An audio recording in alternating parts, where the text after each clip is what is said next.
अस्सलामुअलैकुम। उम्मीद करता हूँ आप सब खैरियत से होंगे। तो आज हम इस वीडियो में देखेंगे क्रिएट फिटिंग बाय लेआउट।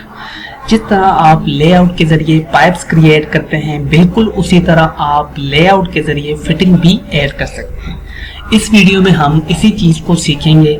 हम रोड के साथ वाटर मेन पहले से ही डिफाइन कर चुके हैं, जो आपको यहाँ पे ये नज़र आ रही होगी ब्लू लाइन। इस वीडियो में हम एक ऐसी वाटर लाइन क्रिएट करेंगे जो इस बिल्डिंग को सर्विस देगी। हम सबसे पहले इस लोकेशन के करीब एक टी ऐड करेंगे। उसके बाद पाइप को बिल्डिंग के पीछे से ले जाकर यहाँ पे हम एक बैंड क्रिएट करेंगे। फिटिंग में जो बैंड्स होते हैं वो क्रिएट करेंगे। तो उसको बनाने के लिए सबसे पहले हम यहाँ पे शुरू करते हैं। अगर फॉर एग्जांपल मैं इस लाइन को सिलेक्ट करूं, देन मेरे पास ऊपर ऑप्शन ऑन हो जाते हैं। यहाँ पे मैं एडिट नेटवर्क पे जाके यहाँ पे प्लान लेआउट टूल्स को सिलेक्ट करूंगा। इसको सिलेक्ट करने के बाद यहाँ पे आपके पास ऊपर जो पहले हमने पिछली वीडियो में देखा था, हमारे पास टेबल में ये ऑप्शन जो ऑन हो जाते हैं सारे, वो सारे के सारे ऑप्शन हमें यहाँ पे भी मिलेंगे। अब यहाँ पे मुझे एक फिटिंग ऐड करनी है, तो वो फिटिंग हमारे पास कौन सी होनी चाहिए। यहाँ पे अगर आप जाएं ड्रॉप डाउन करें तो हमारे पास एक फिटिंग है 12 इंच और 6 इंच। हमें वो वाली फिटिंग ढूंढनी है यहाँ पे। तो यहाँ पे अगर मैं थोड़ा सा ड्रॉप डाउन करूँ तो आपके पास एक फिटिंग होगी यहाँ पे। अगर मैं इसको ड्रॉप डाउन करूँ तो 12 इंच और 6 इंच मैं इसको टी है, ये हमारे पास टी है, इसको यूज़ करेंगे यहाँ पे। अगर मैं इसको सिलेक्ट करूँ और उसके बाद ऐड फिटिंग पे सिलेक्ट करूँ, इस पे मैं थोड़ा सा जूम इन करके आपको मैं यहाँ पे इसको ऐड करना चाहता हूँ।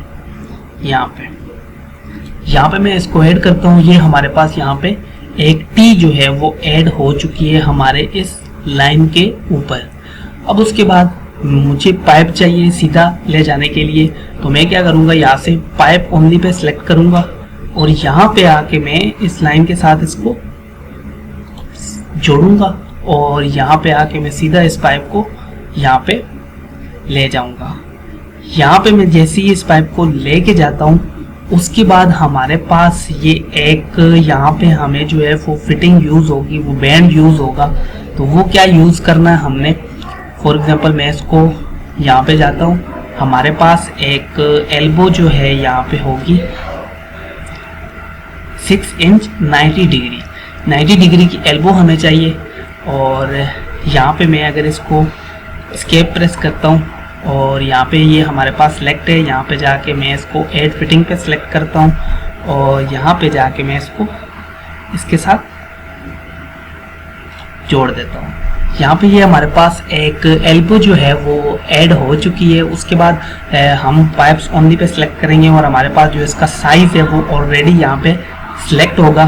ठीक है, मैं इसको सिलेक्ट करता हूँ और यहाँ पे हमारे पास एक सीधा जो है वो पाइप इधर आ जाएगा। मैं इसको आगे लेके जाता हूँ थोड़ा। यहाँ पे अगर इसको आए तो यहाँ पे इसकी डिग्री भी आप यहाँ से मैनेज कर सकते हैं जिस तरफ आपको चाहिए।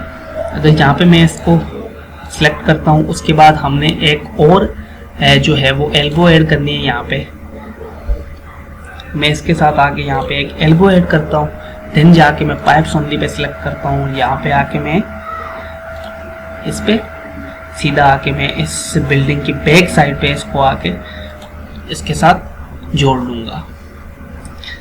तो अब एस्केप प्रेस करते हैं। देन मैं अगर इनको सिलेक्ट करूँ इसको और इसको सिलेक्ट करूँ, राइट क्लिक करके मैं अगर ऑब्जेक्ट व्यू में देखूँ इसको, थोड़े टाइम के बाद आपके पास 3D का ऑप्शन आ जाएगा यहाँ पे। अगर मैं इसको जूम इन करके आपको दिखाऊं तो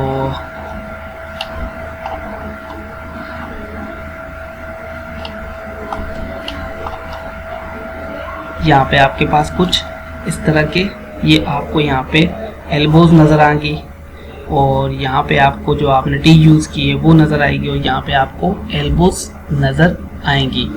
तो जैसा कि आपने देखा सिविल 3D कि प्रेशर नेटवर्क टूल बहुत ज़्यादा जो है वो इफ़ेक्टिव हैं। ये आपको स्टेप बाय स्टेप मदद करते हैं ताकि आप अपना प्रेशर नेटवर्क आसानी और प्रोफेशनल तरीके से पीस बाय पीस क्रिएट कर सकें। अगर आपको वीडियो पसंद आई हो तो मिलते हैं नेक्स्ट वीडियो में।